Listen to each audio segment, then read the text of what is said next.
Welcome to What I'm Cooking for Dinner, a podcast that takes you on a culinary journey through my mind, a passionate home cook. I'm your host, Haley, and I'm thrilled to invite you to join me on this delicious adventure. We all know that deciding what to cook for dinner can sometimes feel like an insurmountable challenge. Whether you're a culinary expert or a kitchen newbie, we've all faced the same question: what's for dinner tonight?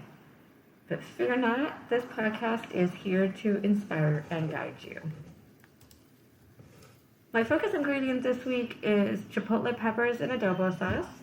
Last week I made chipotle tahini dressing and I had most of a can of chipotle peppers left over, so I wanted to make sure they didn't languish away in my refrigerator forgotten for months. By the way, it is totally okay if your chipotle peppers and adobo sauce do hang out in your refrigerator for months. They will be fine to eat. This will not be some kind of Cowboy Bebop lobster situation. What is a chipotle pepper? A chipotle pepper is a smoke-dried jalapeno chili pepper. It is most often used in Mexican and Mexican-inspired cuisine to add a smoky, spicy flavor to dishes. You can find them in various forms: whole dried peppers, ground chipotle powder, or canned chipotle peppers in adobo sauce. Adobo sauce is a tomato-based sauce that is typically used in Mexican and Spanish cuisines. It's slightly tangy and includes ingredients like tomatoes, vinegar, garlic, onions, and various spices. When chipotle peppers are rehydrated in adobo sauce, they absorb the sauce's flavors, making them even more delicious and versatile. I already used chipotle peppers in adobo sauce in two different dishes this week: chipotle chicken cheddar burgers and cheesy chipotle black bean quesadillas. Both of these are based on recipes from Half-Baked Harvest, though I made some significant changes to the quesadillas. Let's talk about these recipes. First, we have the chipotle chicken cheddar burgers. This consists of a chicken patty made primarily from ground chicken, chipotle peppers, and panko breadcrumbs. If you're not familiar with them, panko breadcrumbs are a Japanese breadcrumb which are larger and lighter than Western-style breadcrumbs and have a coarse and flaky texture. You'll see them used a lot in coating fried foods because they absorb less oil than Western-style breadcrumbs. On top of the chicken patty, I used sliced Tillamook cheddar. Other toppings include fire-roasted corn. I used the frozen kind from Trader Joe's because corn is no longer in season here. Mixed with lime juice and cilantro, sliced avocado, diced mango, and sweet chipotle mayo. I deviated slightly from the recipe here because I used hot and sweet pepper jam instead of Thai sweet chili sauce. I think cucumbers or like a quick pickled red onion would also be a fantastic addition to this to give it a little bit of acid. We, of course, ate these on Trader Joe's organic hamburger buns. 100% make these again, and I thought it was a great use of the chipotle peppers. The leftover chicken patties got served with some pasta and a lunch later on in the week. Next up, we have what I am calling cheesy chipotle black bean quesadillas. These are based on a recipe, like I said, from Half-Baked Harvest called cheesy chipotle adobo chicken quesadillas. I knew that I didn't want to make two chicken recipes this week, and I am finding myself not wanting to buy a lot of meat these days, as it's fairly expensive and my kids don't particularly like meat. I replaced the pound of boneless, skinless chicken tenders with 1 can of black beans, drained and rinsed. I didn't include the poblano pepper. No shade on poblano peppers, they just didn't have them at the store. I also didn't include the can of fire-roasted tomatoes. I bought it, but then I realized I didn't want that texture in my quesadilla. I ended up using the shredded Mexican cheese blend from Trader Joe's instead of shredded cheddar because I already had that in my fridge. And really, for me, cheese is cheese to the kids as long as it's not blue cheese. Warm up the beans, with diced chipotle peppers, seasonings, and some water. Put your cheese on your tortillas, then some cooked rice, then the beans, and more cheese. Fold over the tortillas, which have been rubbed with oil, and put them in the oven. Cook them for about 5 minutes, and then flip them over. And cook them for another 5 minutes or so. Are these as good as doing them in a pan with oil? No, they are not. Are they less effort and mess and still pretty delicious? Yes. Would I go out of my way to make these again? Probably not. The leftover beans and rice, though, were used in the spicy peanut tofu bowl that is coming up next. So spicy peanut tofu bowls with rice, these are from my recipe from Pinch of Yum. I'm finding that I like the sauces from their website, but not much else about their recipes. So I've made a few of their sauces, and I really like their sauces. I made some adjustments to the original recipe. First, I only used 1 block of tofu because 2 blocks of tofu is a hell of a lot of tofu. I completely forgot the cornstarch. Please use the cornstarch. Don't be like me and completely forget it. Your tofu will be crunchier and better for it. I had planned on using the broccoli asked for in the recipe, but I decided not to because I had some salad greens that needed to be used up and the broccoli was still frozen. I subbed an orange bell pepper for a red pepper for reasons that are still unknown even to me.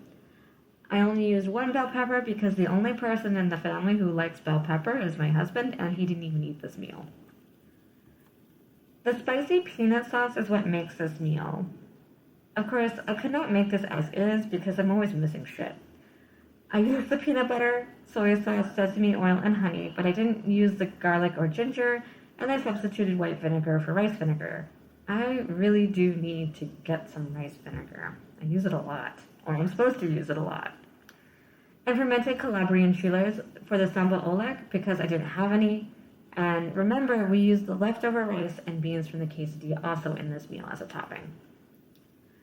After this meal, we still had a lot of leftover rice. I prefer to cook rice in large batches since it works better with our ancient rice cooker. I love this rice cooker though. It has 2 settings, cook and warm. It's about 40 years old and I got it for free on a Buy Nothing group. But back to our leftover rice. I also had some odds and ends of cheese, so I figured we could do a cheesy rice with a vegetable. I was originally considering broccoli, but I had half a bag of frozen peas, and that was easier than thawing out broccoli and chopping it. I think I'm just kind of avoiding broccoli. I don't know why. It's a challenge. I made a cheese sauce, then added that to the rice and warmed that up with the peas.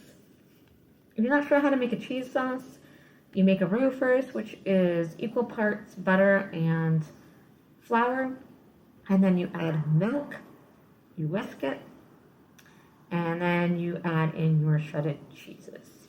Okay. The other thing that I made this week was an apple cinnamon babka. My previous experience with baking babka has not gone well, but it had been several years since I had attempted one. My baking skills overall have improved a lot over the last couple of years.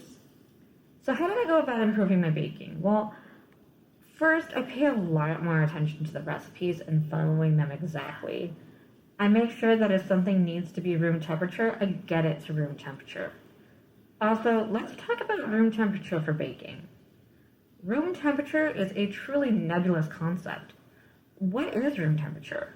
Is it the temperature of my actual room? In what season? At what time of day? I recently found out that room temperature for baking means between 65 and 67 degrees Fahrenheit, which is likely cooler than what you have your thermostat set at. For butter, this means that you want to be able to make an impression with your finger when you push on it, but not have it be shiny and greasy. Another thing that has greatly improved my baking is being more exact with my measurements.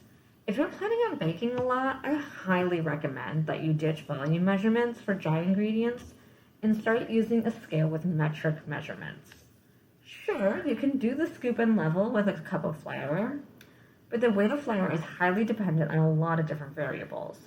Different brands of flours are going to have different grain size, sifting also changes volume, or even humidity of your room. So back to our apple cinnamon babka, I wanted to welcome autumn by baking bread and working with apples, which are both symbolic of autumn and the harvest. The kids helped me out with this recipe and we had a lot of fun baking together. Plus it makes the house smell great.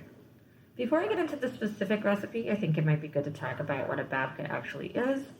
A babka is a Jewish enriched yeast leavened bread with origins in Poland and Ukraine.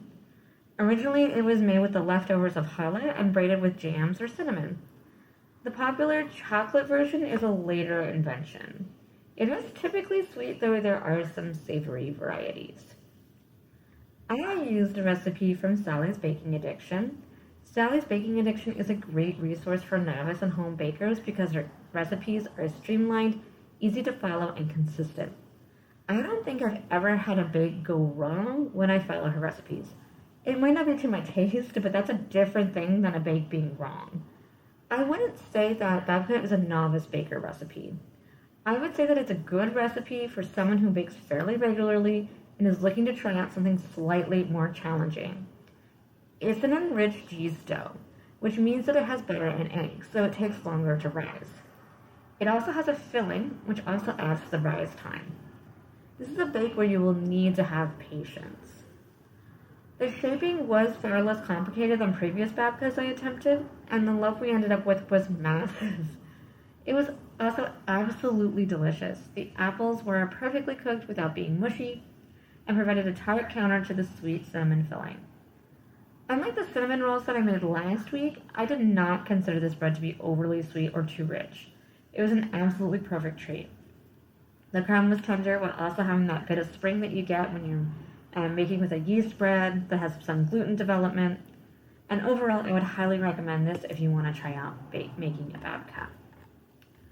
Alright, so just kind of to summarize, this week we made Chipotle chicken cheddar burgers, cheesy Chipotle black bean quesadillas, spicy peanut tofu bowls, cheesy rice with peas, and apple cinnamon babka.